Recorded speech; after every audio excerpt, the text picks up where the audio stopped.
Hey there, guys. All right, today we are continuing on with World War II, and we are on to week 30, March 23rd, 1940. Il Duce and der Führer have a date. The Axis war plans. Mussolini and Hitler are gonna have a little smooch off. Ah. Before we dive in, make sure you go and check out the links in the description box below. I would love to join the Discord, follow me over at Twitch, and please do go check out the two gaming channels here on YouTube. One is for edited content, and the other is for the stream VODs. So with all that said, don't really got nothing else to say. Under a minute. There we go. I'm getting better about containing the yap at the beginning of videos. Let's dive in. No, they did not go skiing.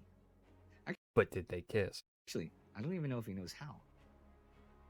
All right. March 23rd, 1940. They say you should never change horses in midstream, but the French are not listening to that this week. For this week, while they are at war, France gets a new prime minister. About the sanctity of democracy and all that. I'm Indy Nidell. This is World War II. Last week, the British fleet at Scapa Flow was bombed by the Germans, but the big news was that the war between Finland and the USSR was over, a peace treaty signed. The Winter War is over. The question arises, though, why did the Soviet Union sign a peace treaty and not militarily occupy all of Finland? Why stop just when the defenders seem to be falling apart? Well, the defensive efforts of the Finns have to have something to do with that. I mean, if the Soviets go ahead and take the whole country, does anyone doubt how effective Finnish guerrilla tactics will be after that conquest based on what we saw in the war, and how determined? But you also got to think. Bro is not wearing gloves in that picture. What the fuck, Finland? Conquest based on what we saw in the war, and how determined. But you also got to think, the Finnish border is still unbroken. Spring thaws are coming and will turn the battlefields of Karelia to a swamp that artillery and tanks cannot pass. And if the Allies do finally send help, then not only could the Finns hold out for who knows how long, but the USSR would actively be fighting the Allies, and Stalin does not want that. Soviet prestige, in the eyes of the watching world, has been damaged by a small nation. And though the Winter War doesn't have much of anything to do with the war between Germany and the Allies, it does influence their overall strategies. The Allies think that the Red Army is pretty lame and led by buffoons and bunglers. It is. Finland, who was promised help by the Allies and didn't get it, will turn to Germany for help getting back on its feet. Germany's only too happy to help out, and the Soviet Union has learned from its mistakes. They now begin equipping the army with winter clothing and snow camouflage. Whoa! Wow, they're such a good job, Finland. Wow. Wow, great. And all the other things you need in sub-zero temperatures. And we've already seen that their coordinated use of armor, artillery, and infantry from January on was a big reason for their success. So everyone is in fact colored by the Winter War, whether or not they actively fought it. The USSR's Chief Marshal of Artillery, N.N. Voronov, has this to say about what happens in late March 1940. A plenary session of the Central Committee of the party was held, at which a good deal of attention was devoted to examining the lesson of the war. It noted serious shortcomings in the operations of our forces and in the indoctrination and training of our troops. We had still not learned to make use of the full potential of the new equipment. The troops were ill-prepared for operations in the forests and for coping with freezing weather and impassable roads. The party demanded that the combat experience accumulated at Kasan, Khalkhin-Gol, and on the Karelian Isthmus be thoroughly taken into account, that armaments be perfected, and that the training of the troops be improved. Political commissars are officially abolished, and ranks like general are reintroduced into the Red Army. Huh?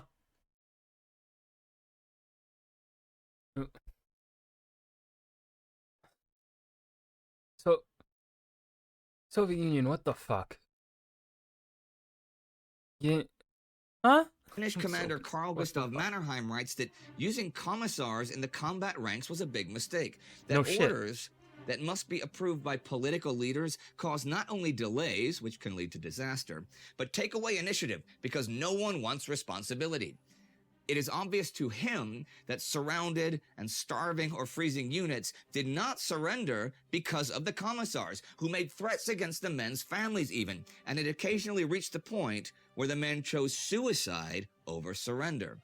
Mannerheim has a lot to say about the Red Army, that it was a huge initial mistake for it to begin operations without even taking into account the physical character of the actual theater of war, or what the defenders were like. They could have done experiments on attacking in finished conditions, but they didn't, choosing instead to rely on technology and emulate the German attack on the Poles, which just won't work in dense forests with 2-meter snowdrifts between the trees.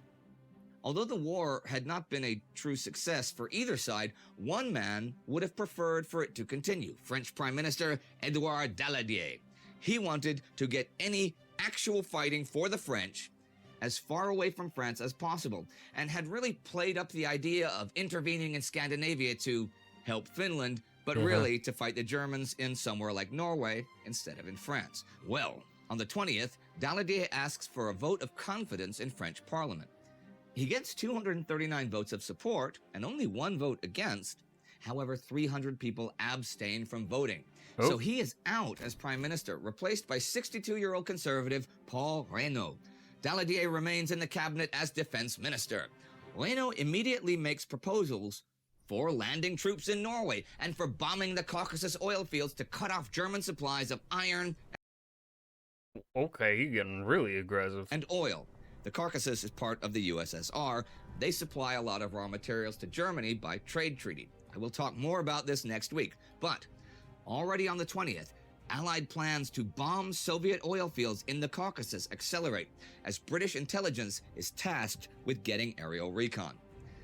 The British are doing something in the skies this week. They launch a reprisal air raid on the Germans the 19th. 50 British bombers attack the Luftwaffe base on Sylt Island. 41 planes claim to have hit their targets, but later recon shows no damage. One British pilot, according to Martin Gilbert, flies to the wrong island, in the wrong sea, in the wrong country, dropping his bombs on the Danish island of Bornholm in the Baltic, but he does How do you get that far off? no damage. And as for the British, French, and Germans in the field, the two sides watched and waited either side of the Franco-German frontier in the spring of 1940. The French army, 101 divisions strong, scarcely differed in character from that of 1914. It wore the same boots, manned the same artillery, the venerated 75mm, and marched to the same tunes as under Papa Joffre. Moreover, it was still a marching army, its pace of maneuver determined by the age-old rhythms of soldiers' stride and horses' walk. So too was the bulk of the German army, whose 120 infantry divisions were as road-bound as those of the enemy. But the 10 German panzer divisions were not road-bound. The Luftwaffe squadrons that supported them were not even earth-bound. Together, they indeed threatened lightning war against the groundlings of the Western Alliance. As Keegan, or any historian will tell you, the defense is based on the invincibility of the Maginot Line, which the French had been building up for 10 years. The idea behind it was older, though. See, the French government and high command are determined that the French army is never again going to fight a defensive battle on open ground. So they pumped huge amounts of money into building the Maginot Line, 87 miles of it, which is 140 kilometers. They are pretty satisfied. Thank you for the freedom units first. Rah. That this is effective protection, but it only runs along the Franco-German border and not the 250 miles, over 400 kilometers, of the Franco-Belgian border. That is partly for financial reasons, but also they don't want to sabotage relations with Belgium. And the Belgians are pretty clear how they feel about being left on the wrong side of the line if it is built up on their border. But they have rejected the...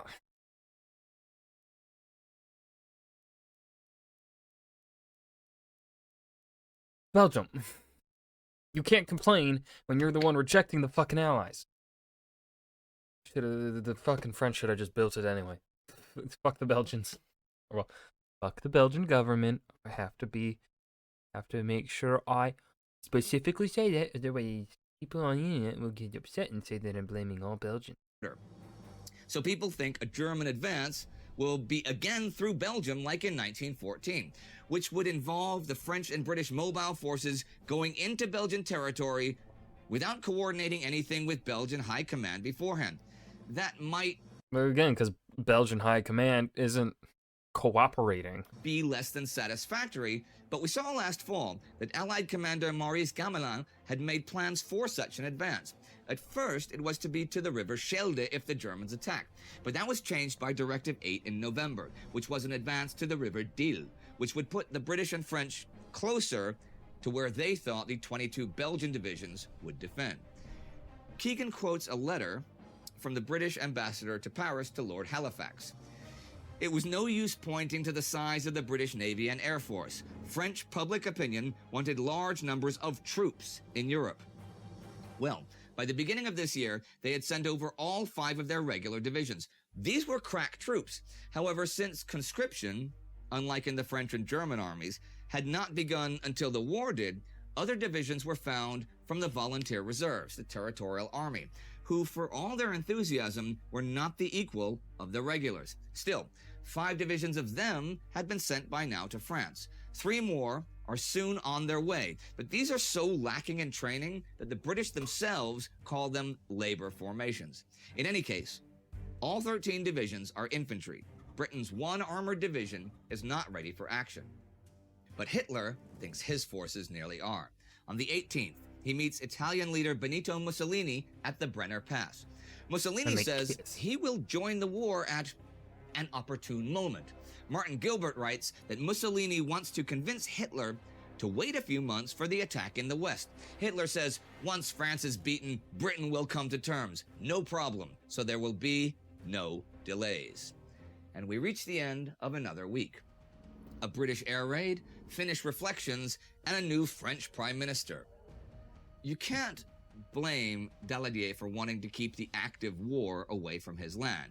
And Reynaud is champing at the bit to get going with things that would hopefully do just that. But I don't think they realize who they're dealing with. Hitler wants to attack in the West, so Hitler is going to attack in the West. And all the flights of fancy in the world about winning the war by bombing the Caucasus are not going to change that. The best thing, the only thing Reynaud should do now is prepare for that attack.